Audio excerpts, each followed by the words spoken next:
For the second matter of local or topical interest, could I ask Councillor Rigby to speak on the issue being raised by the Labour Group, which is Wandsworth Council's progress as a great employer and 130 years of Battersea and Wandsworth Trade Union Council. Councillor Rigby. Thank you, Madam Mayor.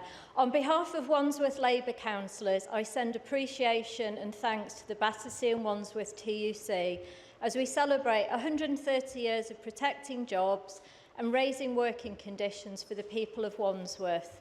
From campaigns to improve bus safety, cleaning up our air, protecting the toxic gig economies, through to protecting our rail ticket offices.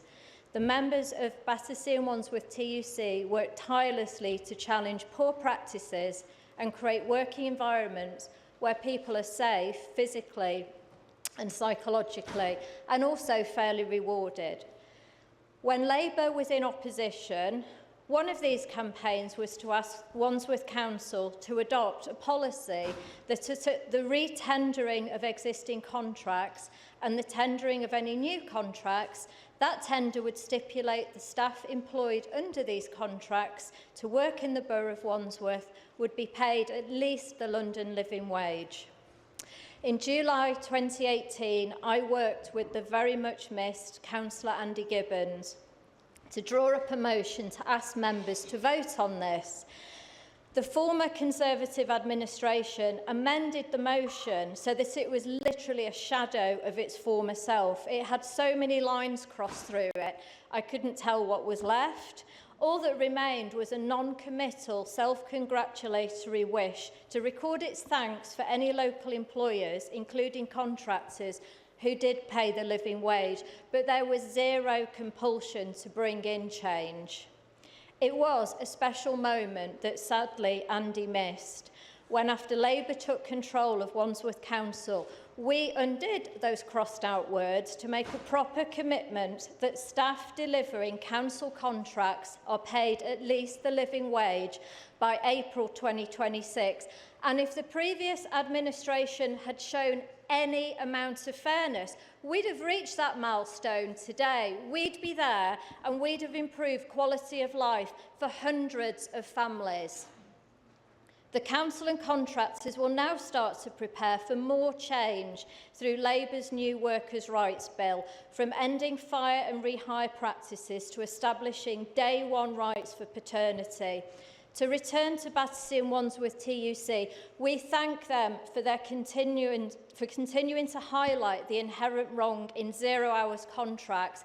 And Wandsworth has more people on 0 hours contracts than any other in a London borough. Well, those days are going, and that's going to lift many people in Wandsworth out of poverty. We've also introduced our menopause policy. After years of failure to modernise workers' rights, we now have a Labour Council, a Labour London Mayor and a Labour government, and together we're changing the world of work for good.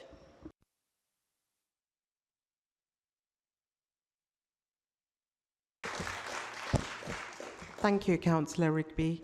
Councillor Hogg, you have 3 minutes should you wish to respond. Thank you. I'd like to thank Councillor Rigby for that excellent contribution. I remember her passionate advocacy for the living wage, and councillors like her have kept this brilliant policy alive and now made it mainstream and made it a reality. Thank you. We do not sign contracts unless they have the living wage, so soon everyone doing a long and hard day's work for the council, whether on staff, whether they're doing it for a contractor, will be paid that fair day's wage, at least the living wage. Congratulations also to Battersea and Wandsworth TUC on 130 years of fighting for the people of Wandsworth. First set up as Battersea Trades and Labour Council by John Burns in 1894. No, I'm going to resist saying Councillor Belton was on. No, let's keep going.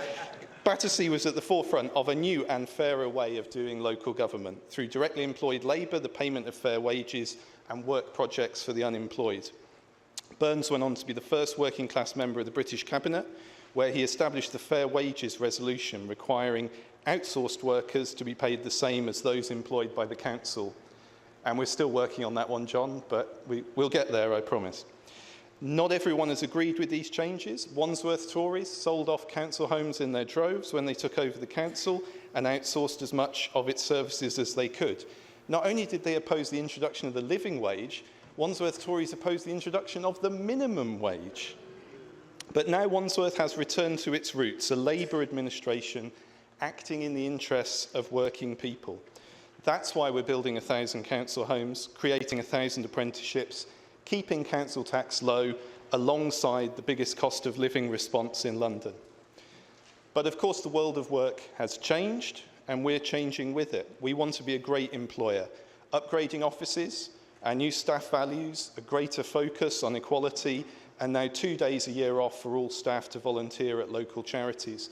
You mentioned our menopause policy, and next up is a policy around people with caring responsibilities as well.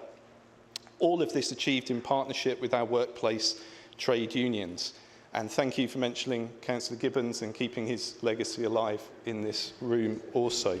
This is a council that's good for workers and good for business too. Our work match brokerage has supported 2,500 local residents into work, and obviously we're very proud to welcome Apple and Penguin Random House and others and their large staff teams to the borough.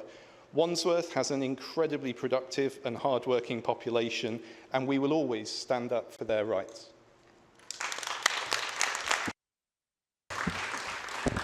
Thank you, Councillor Hogg.